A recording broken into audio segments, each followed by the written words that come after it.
ವಿಷಯ ಏನಂತಂದರೆ ಇದು ಡೇ ಒನ್ನಿಂದ ನಡೀತಾನೆ ಬರ್ತಾ ಇದೆ. ಒಂದಷ್ಟು ಜನ ನೋಡ್ತಾರೆ, ಒಂದಷ್ಟು ಜನ ರಿಯಾಕ್ಟ್ ಮಾಡ್ತಾರೆ, ಇನ್ನೊಂದಷ್ಟು ಜನ ಇಗ್ನೋರ್ ಮಾಡ್ತಾರೆ.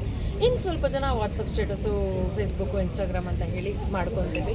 ಬಟ್ ಪ್ರಾಕ್ಟಿಕಲ್ ಆಗಿ ನಮ್ಮ ಕಣ್ಮುಂದೆ ಏನಾದರೂ ಒಂದು ನಡೀತಿದೆ ಅಂತ ಅನ್ಬೇಕಾದ್ರೆ ಅದನ್ನು ಎದುರಿಸಿ ನಿಲ್ಲುವಂಥವ್ರು ಭಾಳ ಕಡಿಮೆ. ನನ್ನದೇ ಒಂದು ವಿಚಾರದಲ್ಲಿ ಒಂದು ಯಾವುದೋ ಒಂದು ಪ್ರೆಸ್ ಮೀಟ್ ಸಮಯದಲ್ಲಿ ನನಗೊಂದು ಏನಂತಾರೆ ವಿಯರ್ಡಾಗಿ ಪ್ರಶ್ನೆ ಕೇಳಲಾಗಿತ್ತು. ಆವಾಗ ನಮ್ಮ ಮೀಡಿಯಾದವ್ರು ಎಲ್ಲರೂ ನನ್ನ ಸಹಾಯಕ್ಕೆ ನಿಂತರು. ಬಟ್ ಸ್ಟಿಲ್ ನಮ್ಮ ಮೀಡಿಯಾದವ್ರು ಎಷ್ಟೇ ನಮಗೆ ಸಪೋರ್ಟ್ ಮಾಡಿದ್ರು ಕೂಡ ಈ ಕಾಮನ್ ಪೀಪಲ್ ಅಂತ ಬಂದಾಗ ಇಷ್ಟ ಬಂದಂಗೆ ಕಮೆಂಟ್ಸ್ ಮಾಡ್ತಾರೆ. ಸೊ ಅದು ಮಾನಸಿಕವಾಗಿಯೂ ನಮ್ಮನ್ನು ಕುಗ್ಗಿಸುತ್ತೆ. And also if somebody is hurt somewhere, ನೀವು ಅವ್ರನ್ನ ಸತ್ತೋಗ್ಬಿಡ್ಲಿ ಅನ್ನೋ ರೀತಿಯಲ್ಲಿ ಕಾಮೆಂಟ್ ಮಾಡಿ ಇನ್ನೊಂದು ಕೆಳಮಟ್ಟದ ಇದಕ್ಕೆ ಇದು ಮಾಡ್ತಾರೆ. ಇದು ಮಾನಸಿಕವಾಗಿ ಆಯಿತು ಅಂತಂದರೆ ಫಿಸಿಕಲ್ ಹರಾಸ್ಮೆಂಟ್ ಇನ್ನೊಂದು ಥರದಲ್ಲಿ ನಡೀತಾ ಇರುತ್ತೆ.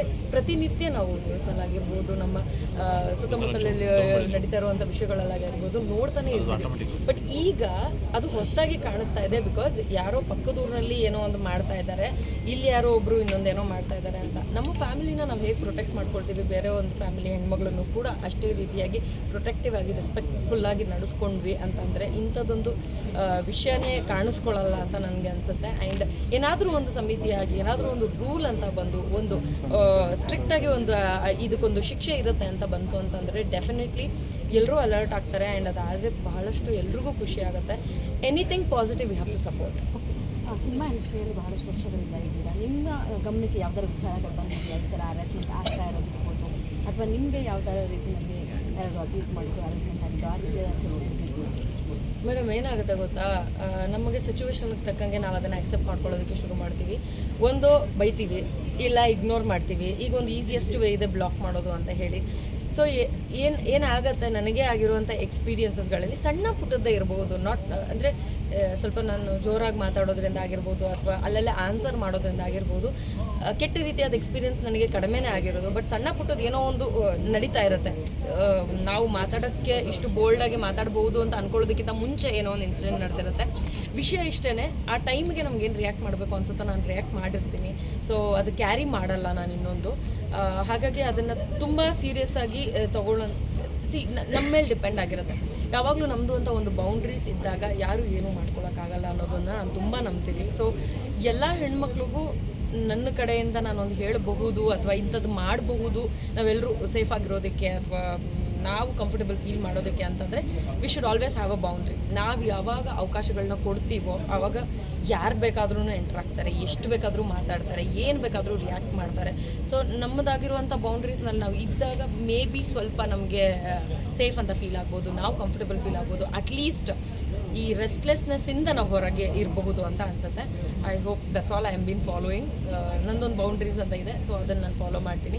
ಅಪಾರ್ಟ್ ಫ್ರಮ್ ದಟ್ ಫೋರ್ಸ್ಫುಲಿ ಯಾವುದಾದ್ರೂ ಒಂದು ಬಂತು ಅಂತಂದರೆ I think we have to react immediately, not later. ನಾಳೆ ಅಪ್ಪಂಗೆ ಹೇಳೋಣ, ನಾಡಿದ್ದು ಅಮ್ಮಂಗೆ ಹೇಳೋಣ ಅಂತ ಮಾಡೋದಕ್ಕಿಂತ ಮುಂಚೆ ಯಾರು ಕಂಫರ್ಟಬಲ್ ಆಗಿರ್ತಾರೋ. ಆದರೆ ಇವಾಗ ನಮಗೆಲ್ಲೋ ಒಂದು ಅನ್ಕಂಫರ್ಟಬಲ್ ಫೀಲಿಂಗ್ ಬರ್ತಾಯಿದೆ, ಯಾರಿಂದನೂ ಆ ಥರ ಒಂದು ಏನಂತಾರೆ ಆ ಕಡೆಯಿಂದ ಒಂದು ಅಪ್ರೋಚ್ ಬರ್ತಾ ಇದೆ ಅಂತ ಅಂದಾಗ ನಮಗೆ ಕಂಫರ್ಟಬಲ್ ಆಗಿ ಯಾರು ಇರ್ತಾರೋ, ನಮ್ಮ ಬ್ರದರ್ಸ್ ಆಗಿರ್ಬೋದು, ಸಿಸ್ಟರ್ಸ್ ಆಗಿರ್ಬೋದು, ಎನಿಬಡಿ ಫಾರ್ ದ್ಯಾಟ್ ಮ್ಯಾಟರ್, ಅಪ್ಪ ಅಮ್ಮ ಯಾರೇ ಆಗಿರ್ಬೋದು, ಅಥವಾ ಕ್ಲೋಸ್ ಫ್ರೆಂಡ್ ಆಗಿರ್ಬೋದು, ಯಾರಾದರೂ ಒಬ್ಬರ ಹತ್ರ ಹೇಳ್ಕೊಳ್ಳಿ, ಏನಾದರೂ ಒಂದು ಸಜೆಷನ್ ಖಂಡಿತವಾಗ್ಲೂ ಸಿಗುತ್ತೆ. ಮಲಯಾಳಂ ಇಂಡಸ್ಟ್ರಿ ಮಾಡೋದು ಧೈರ್ಯವಾಗಿ ಮಾತಾಡೋದು ಅಂದರೆ ಆಗಿದ್ದರಿಂದ ನಾಯಕರಿಗೆ ಫ್ಯೂಚರ್ ಭಯದಿಂದ ಅವ್ರು ಯಾರು ಸೂಚನೆಯನ್ನು ಹೇಳ್ಕೊಳ್ತಾರೆ ಅನ್ನೋದು ಒಂದಷ್ಟು ಯಾಕೆಂದರೆ ಪಾರ್ವತಿ ಗುರು ನಿವಿನ್ ಪೋಲ್ ವಿರುದ್ಧವಾಗಿ ನೋಡು ಸಲ ಮತ್ತೆ ಅದೇ ಕೂಡ ತಮ್ಮ ಒಂದು ಫ್ಯೂಚರ್ ಹೇಳ್ಕೊಳ್ಳೋದಿಲ್ಲ. Sir, I always feel that ನಮಗೆ ವೇದಿಕೆ ಸಿಕ್ಕಾಗ ಮಾತ್ರ ಮಾತಾಡೋದಕ್ಕಿಂತ ನಮಗೆ ಯಾವಾಗ ಬೇಕು ಅವಾಗ ಮಾತಾಡೋದು ಇಂಪಾರ್ಟೆಂಟ್ ಅಂತ. ಸೊ ನನಗೇನಾದರೂ ಅನ್ಕಂಫರ್ಟಬಲ್ ಫೀಲ್ ಆಗ್ತಿದೆ, ಅದು whoever it might be, I have to react right then. ಆವಾಗ ರಿಯಾಕ್ಟ್ ಮಾಡೋದು ಅಷ್ಟೇ ಅದಕ್ಕೆ ಬೆಲೆ ಇರುತ್ತೆ.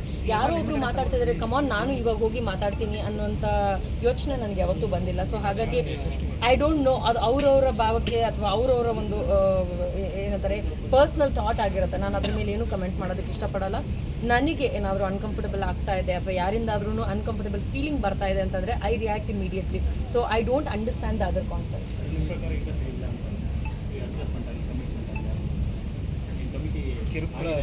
ಕಮಿಟಿ ಭಾಳವಾಗಿ ಹೇಳ್ತಿರೋದಲ್ಲ, ಲೈಂಗಿಕ ಬೇಡಿಕೆಗಳನ್ನ ಹೇಳ್ತಾರೆ.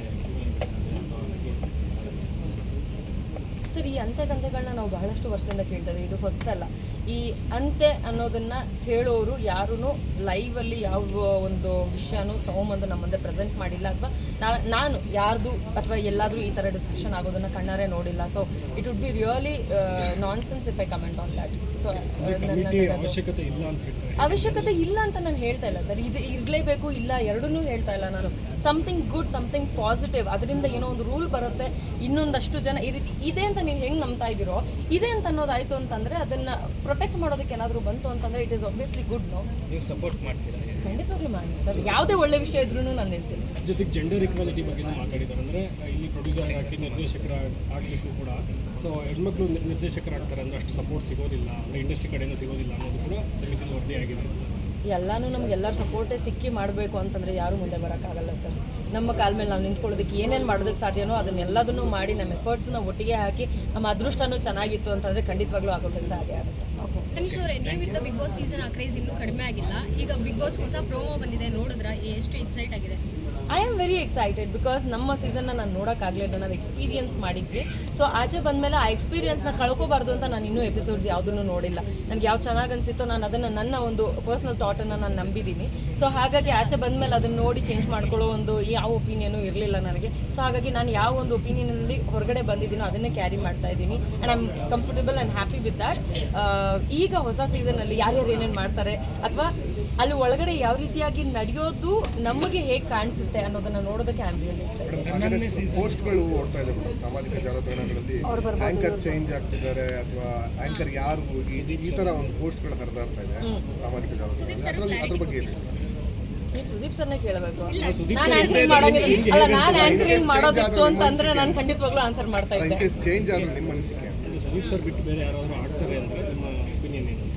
ಸರ್, ಸುದೀಪ್ ಸರು 10 ವರ್ಷದಿಂದ ಕಂಟಿನ್ಯೂಸ್ ಆಗಿ ಮಾಡ್ಕೊಂಡು ಬಂದಿದ್ದಾರೆ. ನಾವು ಅವ್ರನ್ನ ಅವರಾಗೇನೆ ಅಲ್ಲಿ ನೋಡೋದಕ್ಕೆ ಇಷ್ಟಪಡ್ತೀವಿ ಅಷ್ಟೇ. Thanks a lot. And please ಎಲ್ಲರೂ, this is my personal request, ಭಾಳಷ್ಟು ಸಲ ಪ್ರತಿಯೊಂದು ವಿಚಾರದಲ್ಲೂ ಸಪೋರ್ಟ್ ಮಾಡಿದ್ದೀರಾ. Please share the trailer and ನಿಮಗೇನು ಅನಿಸಿದೆಯೋ ಅದನ್ನು ದಯವಿಟ್ಟು ಶೇರ್ ಮಾಡಿ. Thank you so much. Thanks a lot. SS TV, cinema ಜಗತ್ತಿನ ಕ್ಷಣ ಕ್ಷಣದ ಸುದ್ದಿಯೊಂದಿಗೆ.